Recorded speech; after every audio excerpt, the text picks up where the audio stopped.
This is the Louie T Network.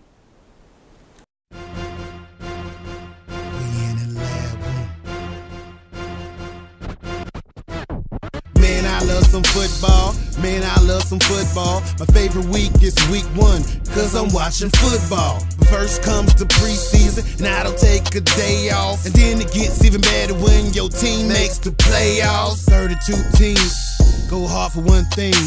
They work for one thing. That Super Bowl ring. 32 teams go hard for one thing. They work for one thing. That Super Bowl ring.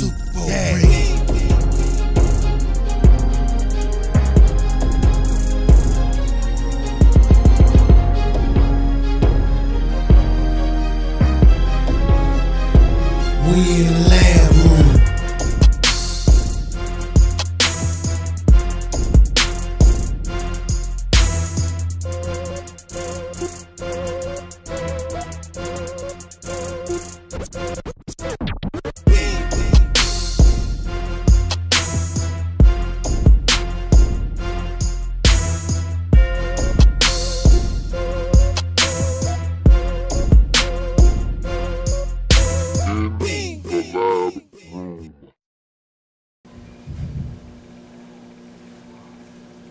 Who else could it be but me, your man, Louie T? Welcome, you are in the lab room. I'm your host, Lou. Thank you for joining me.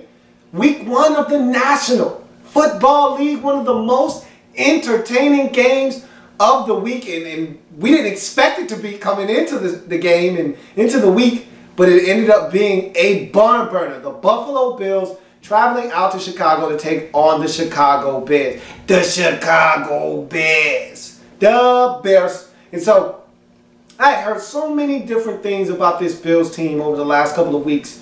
Is Doug Marrone the right guy for the job? Is he losing his team? Have they had a mutiny? Are guys responding to him? Do they respect him in the locker room? There were so many different things. It was so troubling to hear all of these things that I made the Buffalo Bills a team that couldn't win. I made them out to be a team that couldn't win this game.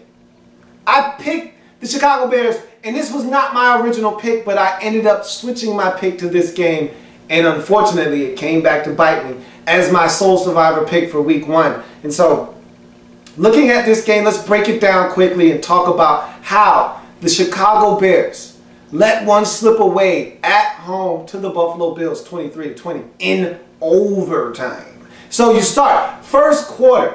Bears make it look easy on their opening drive, including a 44-yard hookup from Jay Cutler to Alshon Jeffrey. Never, ever trust a man with 2 first names.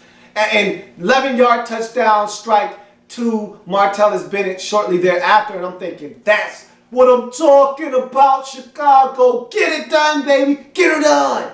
Get her done. And so I'm thinking they're about to take it to this Buffalo Bills team. You know how I feel about E.J. Manuel. I'm not as high on the kid. Don't think that he's going to make a great starting NFL quarterback, but he looked really good and poised in this game. Let's talk about the Bills responding immediately to that score of the Chicago Bears with a score of their own. Nice catch and run by Robert Woods sets up an E.J. Manuel scamper into the end zone. It's knotted up at 7 apiece in this ball game. We move on to the second quarter, and I'm thinking to myself, okay, 7-7, it's fine, everything's fine. The Bills will fade at some point in this game. Brandon Marshall, B. Marsh, fumbles the football on a promising drive by the Bills, or excuse me, by the Bears. Fumbles the football, Bills recover the ball, end up getting a 50-yard field goal from Dan Carpenter out of the deal. It's 10-7.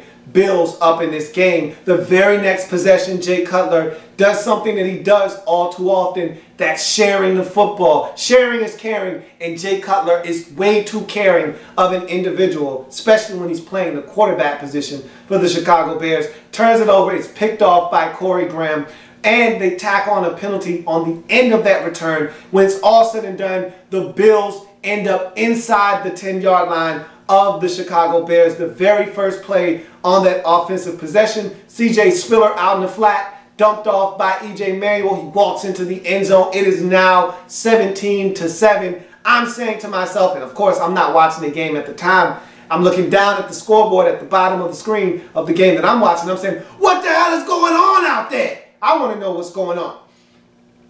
You move on to the later stages of the second quarter. Scott Chandler has a personal foul penalty that derails and thwarts a potential Buffalo Bills scoring drive. I didn't really like that call. Didn't think that there was intent there. Didn't think that was a really good call on the part of the officials. And it stopped that drive dead in its tracks. That could have been a huge turning point in this game because, again, you knew the Bears were going to make some sort of comeback in this game. You had to know that the Bills weren't just going to run away with this game. And so every point counts, and they were looking to get points on that possession. And that personal foul penalty basically brought that drive to a screeching halt. You find yourself at halftime, Bills up 17-7. I'm like, what in the world is going on? Again, haven't seen the game to that point, so I want to know what's going on. When I had a chance to go back and watch it, though, I started to realize some things happened throughout the course of the game. Of course, the Cutler interception, the Brandon Marshall fumble, then Alshon Jeffrey gets injured, Brandon Marshall gets injured. At one point, neither one of these guys were in the game. That hurts. Those are big target guys for Jay Cutler. You take them out of the mix, and all of a sudden this offense in Chicago is not the same. Brandon Marshall did return. Alshon Jeffrey did not. Never, ever trust a man with 2 first names. You go on to the third quarter. Bears start off the second half with a field goal, and they cut the lead to a touchdown at 17-10. Bills still ahead. Chris Conte then picks off E.J. Manuel, and that propels the Bears into a touchdown scoring drive, an 11-yard strike from Jay Cutler to B. Marsh. It is now 17-all. At this point, I'm thinking, okay, the Bears, they're even, they're leaving. It's time for you to take off in this game and go ahead and get it done and stop scaring me half to death. So after that, we move on to the fourth quarter. Jay Cutler with an ill-advised throw. And you can't do this. He's scrambling out to his right. He throws back across his body. That's a no-no, folks. You don't do that in this league. And how about Kyle Williams, a defensive tackle nonetheless, making a play on the football? And this wasn't an easy, here, catch it, interception. He had to make a play on the ball. Kyle Williams is such a beast, man. I tell you what, love that young fella there. And he makes an excellent play on the football. And not only does he pick it off, he starts rumbling, gets a horse collar penalty tacked on to that return, and that puts the Bills in a position to get points, and they end up getting a field goal from Dan Carpenter to take the lead at 20-17. The Bears respond, however, and are able to tie the game, but this is where they missed Alshon Jeffrey in the red zone, and even a guy like Brandon Marshall, who was banged up towards the end of the game. They didn't have all their targets down the stretch, and you could see that they were struggling to find guys to get the football to late in the game, especially on that last drive where they got all the way down to about the Bills' 16-yard line, as close as maybe even the 13 or 11, and could not punch it in. So it's huge when you don't have your stuff. Not making any excuses, the Bills forced the issue, forced Jay Cutler into some mistakes, forced Brandon Marshall to fumble the football, put themselves in a position to strike and win this game. And so the Bears had to settle for a game-time field goal to send it into overtime. In overtime, Bears win the toss, get 1 first down, and then have to punt. Meanwhile, the Bills really take advantage of that opportunity. Next score wins, being that the Bears already had an opportunity to possess the football. Bills take the football down the field. It starts off with a beautiful run by C.J. Spiller up the left sideline. Then the next big play was a huge catch by Mike Williams over the middle of the field. And then you had a couple of runs, the second of which was a backbreaker. And I call it a nasty delivery by FedEx. Special delivery. Stiff arms Chris Conte into next week and puts the ball down around the 1 or 2 yard line. And E.J. Manuel takes a knee in the center of the field. They do pick up a delay of game penalty. Doesn't matter.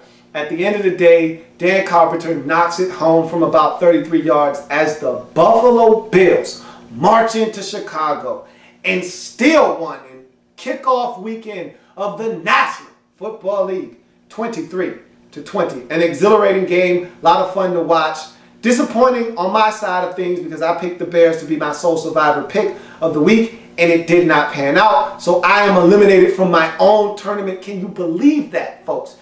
Hey, if you don't learn another lesson from me, learn this one. My 8th grade teacher told me once, never change your answer. Your first answer is normally the right answer. I had the Detroit Lions initially. I changed it to the Chicago Bears, and I had to pay. So that does it for the breakdown of the Buffalo Bills and Chicago Bears. I thank you for joining me. Bills 1-0. Bears now 0-1. That's a tough break for them. They got the Green Bay Packers in 2 weeks. They got to step it up. And so it happens in the National Football League, whether big or small. We cover it all here in the Lab Room. I thank you for joining me. I've got plenty more games to break down in week 1 of the National Football League. So come back and join me. See you then.